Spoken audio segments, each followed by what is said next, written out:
Another fun Sure. question. Yeah, is jiu-jitsu a fight? Yes.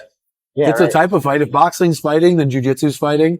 But I wouldn't say it's the highest level of fight. MMA is the closest you'll get to an actual fight that's still a sport. Or a street fight. Yeah, street fight, or dude, war. War is fighting. Any aspect of fighting or combat, like in war, that's real fighting. That's what I'm gonna do the next dummy that brings up street fights. I'm gonna say no, war is actually. War is the real fight. Like seriously, that fight to the death is the most fighty fight. Yeah. Right. But I'd say like it's funny because a lot of people will talk about boxing, clearly a fight. But I think it's just because of the inherent appeal of it, like the violence, the history, because punching people in the face, oh, that looks like fighting. Yeah. But like if you're on the ground and you're in side control or you're in reverse close guard or something like that, it's like, that's not fighting. That looks gay.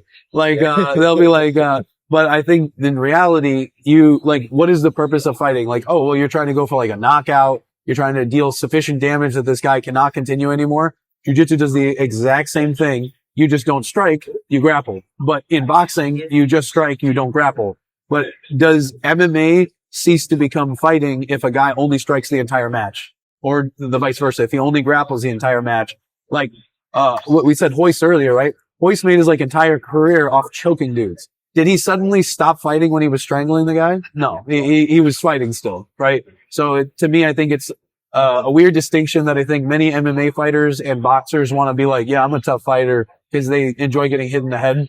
Whereas I think jiu-jitsu people tend to be more cerebral oriented a lot of the time. And to be honest, a lot of them are not the most physically or mentally tough people. I think they couldn't handle getting punched in the face, but I do think that there is some truth to, oh, you're a guard puller. You're going to guard pull on a guy in a street fight?